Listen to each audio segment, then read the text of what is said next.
Hey, welcome back to Java with Jeff. Thanks for tuning in this week. I have my Bible, I've got my beverage, hope you do too. And I just want to talk about Psalm 23 today.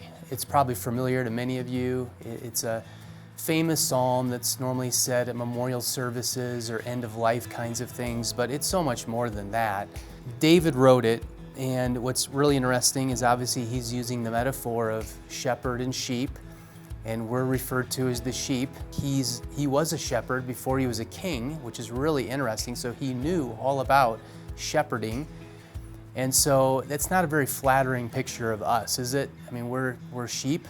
Sheep are not real smart creatures, and they follow the groups. And if the group's going a certain direction, they all follow that direction, and they don't really think for themselves and that kind of thing. So David is using this metaphor in Psalm 23 to describe us and the way we should be with the Lord.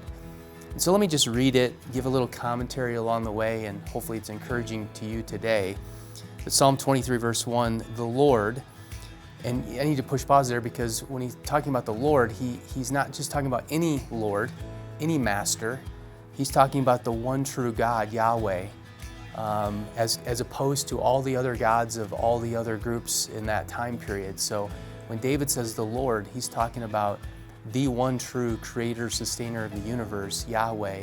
That's what he's referring to when he says Lord. The Lord is my shepherd. So God's the shepherd. I shall not be in want. And that, we could stop right there and just talk about that forever. Like, because the Lord is my shepherd, I'm not in want. I'm not in need. I don't need anything. Because I have him, because he's my shepherd, because he guides me as a sheep. Maybe you need to think about that today, and in this consumeristic culture that we have, how we all want more stuff. And do we really believe that the Lord, our shepherd, is all we need?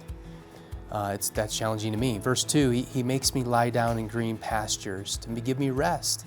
He leads me beside quiet waters. He restores my soul.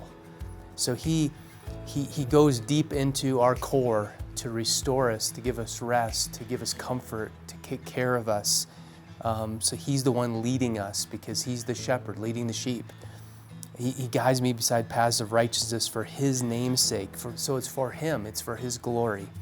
Even though I walk through the valley of the shadow of death, I fear no evil, for you are with me. Your rod and your staff, they comfort me. So even though we go through difficult times, we go through valleys in life, it's tough. Even though sheep go through literal valleys in life, the shepherd protects them, takes care of them, comes alongside. So they fear no evil because the Lord sustains them. He's the shepherd. He's the one that causes them not to be in any need or want because he's all they need. But he protects them through his rod and staff.